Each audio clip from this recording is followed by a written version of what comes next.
Ionic and covalently bonded elements generally exchange or share electrons in order to obtain that noble gas configuration, right? When the s orbital and the p orbital are totally filled and they have 8 electrons, hopefully you already knew that. Well, today we're going to talk a little bit about ion size because it's an important factor. It plays a role in something called lattice energy. Now, let me give you a definition for lattice energy. Lattice energy is the amount of energy required to break the bonds in a lattice, and that's the same as the amount of energy released when lattice bonds form. Remember, it takes energy to break bonds. And so if I have to put 1,000 joules of energy into breaking something apart, well, then when those same bonds form, they should release 1,000 joules of energy, right? And why are those bonds forming again? Bonds form to achieve a lower potential energy state. So each element trying to be like a noble gas, trying to have that full valence shell. Okay, so let's go back to size. Size for atoms, you may recall, increases as you go down and to the left on the periodic chart, right? With francium being the largest atom. Well, why does size increase as you go down? It's because you're increasing the amount of energy levels. Please do not say electrons. Just because something has 1 or 2 more electrons, that doesn't necessarily make it bigger, right? Because it also has 1 or 2 more protons. So size does not increase merely with the number of electrons. It increases with number of energy levels, right? And as you proceed to the left, size increases because there are fewer protons. So less effective nuclear charge to pull those energy levels in, to pull those electrons in. That is the trend for atomic radius. What about ionic radius? Now, these are ions, not atoms. You'll notice everything here has a charge. It still increases as you go down, and it is for the same reason, because each time you travel down to another period, you're adding an additional energy level. But across the period, elements generally get smaller as they lose electrons and larger as they gain electrons. And we tend to compare these isoelectronic series. So if you kind of take a look at these that I've circled, oxygen has gained 2 electrons, so that's going to make it bigger than something that's gained 1 electron, and bigger than something that's given up an electron, or given up 2, or given up 3. Let's talk about why. Hopefully, it makes sense that giving up 3 electrons means that there are fewer electrons in the valence shell. This element can actually drop down to a lower energy level, 1, 2, 3. Instead, it'll become like neon, and it'll only have 2 energy levels rather than 3. So certainly its size is smaller. This element as well drops down to a lower energy level, but this element has fewer protons, so it's going to be a little bit bigger. Likewise, this element drops down to a previous energy level, but it has even fewer protons, so it's going to be a little bit bigger. So let's talk a little bit about what you will be expected to know and what you won't be expected to know when it comes to ion size. You will be expected to know that the trend increases as you go down. You'll also be expected to compare an ion to just an atom, right? An atom of fluorine versus an ion of fluorine. Which one's larger? Hopefully you would have said the ion because it has an additional electron. And that electrons does not take up significant space. That is not the reason. But it has a negative charge, and you're adding it to a cloud of already negatively charged things. So that cloud is going to expand a little bit to accommodate for that additional repulsion. So be careful there. That is the reason.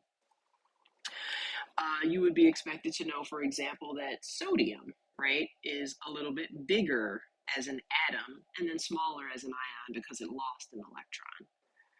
And finally, you are expected to know an isoelectronic series. That means a group of elements who all have the same number of electrons. They're pretty easy to compare. These that I have circled all have 10 electrons. They are isoelectronic with neon, the noble gas, right? Neon's not on here.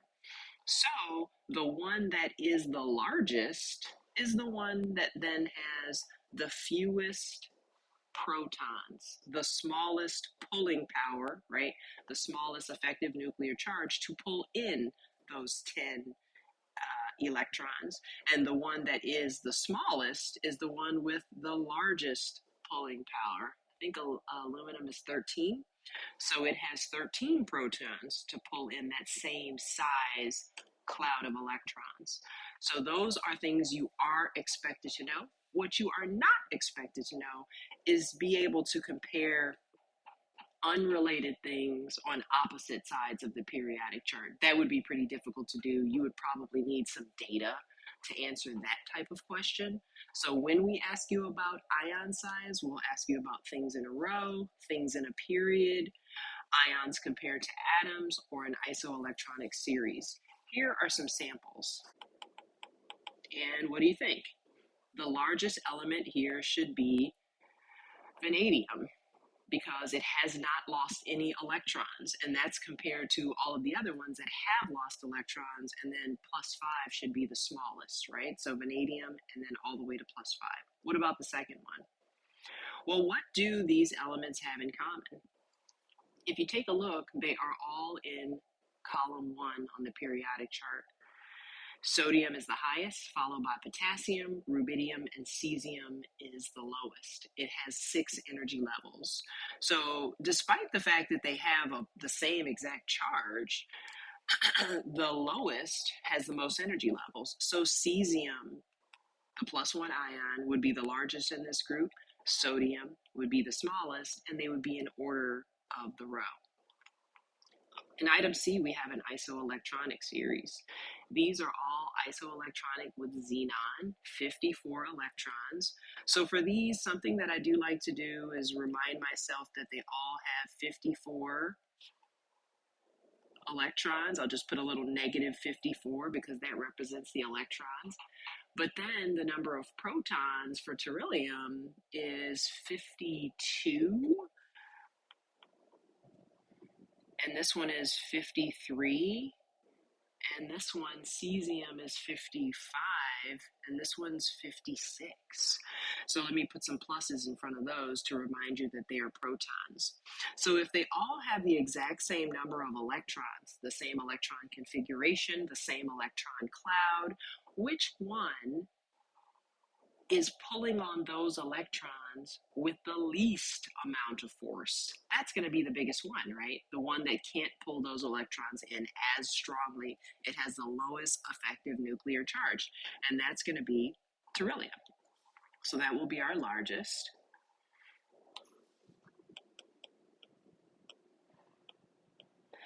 And barium, the 2+ ion, will be our smallest. The next thing we're going to do is we are going to compare lattice energies using the concept of Coulomb's law. We will not do calculations with this, but we will use our understanding that F is force, right? The magnitude between the ions. Q1 and Q2, those are the charges of the two ions in a bond, right? The cation and the anion in a bond. And D stands for distance, which really is the radius, right? Like how big those ions are. We've just been talking about that. So what you will be asked to identify is the most exothermic lattice energy. Now, how will we know when the greatest amount of energy is released, right? Exothermic, exo meaning exit or out, exothermic, heat out, and the greatest. So the greatest amount of heat out, so the greatest amount of force that is needed to break the bond, or energy released when the bond forms. So what's going to make force greatest? Well, force, according to Coulomb's law, is greatest when Q is large, the charges are large, and D is small, right? Because it's in the denominator. So I always like to remember that when I'm looking for exothermic lattice energy, I'm looking for the biggest charge and the smallest radius. And charge trumps radius. I like to remember charge trumps radius. Now, let me walk you through a couple of examples and show you how this information will be used. This is also in the homework. So here we have two bonds, lithium fluoride and cesium fluoride, and we're asked which one has the most exothermic lattice energy. So we're looking for the biggest charge and the smallest radius. The charge on lithium and cesium are both +1. Fluorine is -1.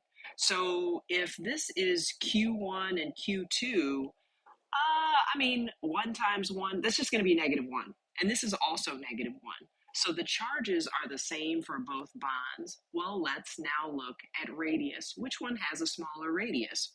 Well, fluorine and fluorine are the same size, but lithium is smaller, so this bond has the more exothermic lattice energy because lithium is smaller. That is the reason. Now, again, exothermic lattice energy means more energy is given off when lithium and fluorine come together than when cesium and fluorine come together.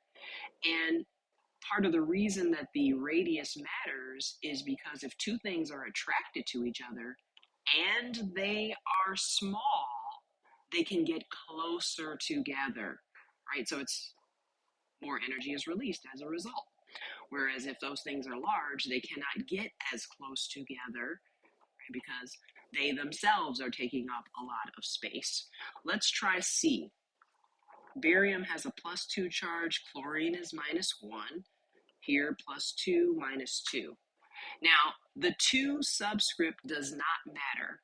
We're looking for the biggest charge magnitude, not the number of charges, right? Just the magnitude of the charge. So which one of these two has the biggest charge? Well, Q1 is +2, Q2 is -1. If I multiply those, it's -2. This would be -4. So the bigger magnitude, 2 times 2.